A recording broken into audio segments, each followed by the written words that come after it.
Well, this time last year, I was predicting for transactions to be way higher, finishing way higher than where they did. And I predicted interest rates. Now, I wasn't the only one, but I predicted rates to be really in the low sixes and maybe in the high 5%. How to take care of those pesky memories. Well, this is the time of the year where all the experts are coming out with the predictions. Of course, I have my own opinion on it. Last week, we looked at home appreciation, and we saw that it was anywhere from 0 to 10%. If you cut out, the extremes, both ends, you really end up with appreciation at 2 to 4% in 2025. And I personally think, based on the data, that that's likely what is to happen. Now, what will be the biggest factor in that? Well, that's interest rates. Because I can tell you right now, if we had 3% interest rates, well, we wouldn't be having this conversation because housing transactions would be way up. So we're going to look at what the forecast for rates are, but I really want to look at this fascinating article from Redfin talking about 2025 predictions, and will pent-up demand lead to more home sales, but at the same time will would-be buyers opt to rent.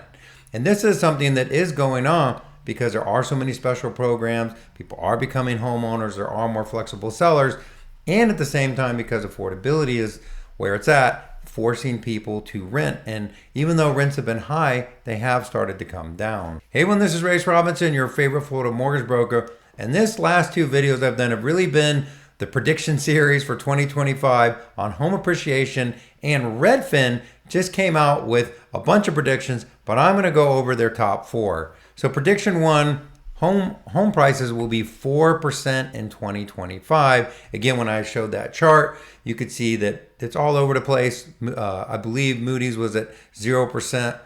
Some other company was at 10%. 2, 3, 4% is probably a safe bet. And that's what Redfin is saying for 2025. Prediction two, mortgage rates will remain near 7%. And this is because the prediction is that maybe the economy will, one, be stronger than what people think. Stock market sure thinks so. And two, will tariffs, proposed tax cuts, and different things lead to more inflation, which actually makes rates higher. Now, I'm going to show you the chart of where Redfin sits on their prediction for rates, but they are currently calling for rates to be 6.8 by the end of 2025. That just means what is likely to happen next year is housing prices are going to trickle up. Rates are going to come down a little bit. Now, if their prediction is 6.8 comes true, that would be about where rates are at now, and that would actually keep transactions low. So they are predicting them to go up, but just a little bit. And prediction for 2025 will be a renter's market. Many Americans will remain renters or become renters while the cost of buying a home will increase. Rental affordability will improve. We expect the median U.S. asking rent to remain flat year over year in 2025. That will make rent payments more affordable to the typical American because wages will rise. Now, I agree with really almost all of that. The only thing that I would add that is implied in there, or at least how I read it, is even with rates staying higher, and they're predicting 6.8, that even with affordability not that great, they are still predicting a modest amount of appreciation. Said differently, next year is going to be fairly flat. But what happens in 2026, 2027, 2028, as rates, no one knows for sure, are likely to come down? That flat market, if 8% rates, which they had gotten to, really not record, but pretty close to record low transactions, not really causing any depreciation, what's going to happen when rates go down? And I believe that Redfin is on the high end of the prediction. We'll kind of look where everyone's at. That means prices are going to trickle up, which means, again, the opportunity right now is with extremely flexible sellers. Now, one of the things to understand with interest rates is the Fed is meeting next week. It's not, or actually I think they're meeting on the 18th. What really makes a difference is the 10-year Treasury. And this is where people get confused because the number one thing that's going to dictate rates is the spread between the 10-year Treasury and the 30-year mortgage rate.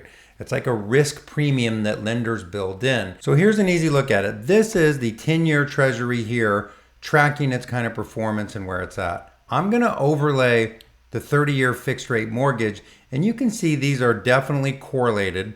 as far as the 10-year treasury moves, interest rates move with it. But if you look back here in 2021, you can see that spread was almost down to 1%, where fast forward to now it's been really running sometimes 3% and as low as 2.5%. And if you want to see where it's at right now, what I'm talking about, this is the current 10-year treasury right at about 4.4.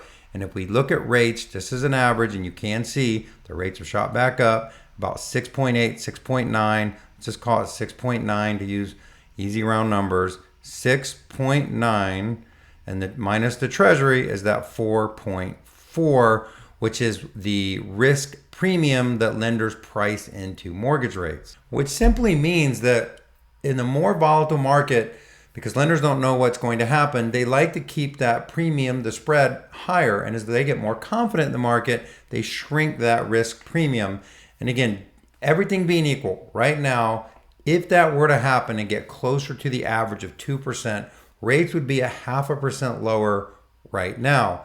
And I believe the Fed will continue to cut next year. Well, there's no doubt the Fed's going to cut next year. It just depends on how much they cut. And there's so many X factors that really no one knows. But when we look at the actual forecast for 2025 from all these different indices, you can see the Redfin is at the high end of the mark. They're at 6.8. The way down here at the bottom is a very optimistic National Association of Realtors. And you can see Fannie Mae, the Mortgage Brokers Association, Wells Fargo, and Moody's, who usually tend to be pretty accurate, right in the 6.4 to 6.3 range. Again, there's no way to know, and there's so many factors that can move the 10-year treasury that the Fed does influence. And the biggest part of that is going to be unemployment. And if unemployment ticks up, and here's where the Fed will have a real issue. If unemployment starts ticking up, at the same time inflation were to come up, that puts the Fed between a rock and a hard place, because they really would want to lower rates if unemployment was going up, and they'd want to increase rates if inflation was going up. So we shall see how all that plays out next year. So my prediction is, I'm being very safe, but I do believe this is probably likely to be where we're at. My guess would be we're going to be somewhere right around 6.5% or so next year. I do not see us getting down into the low sixes or high fives. Now, that being said, literally just about a month and a half ago, when the market was pricing in more Fed cuts, we had hit almost 6%.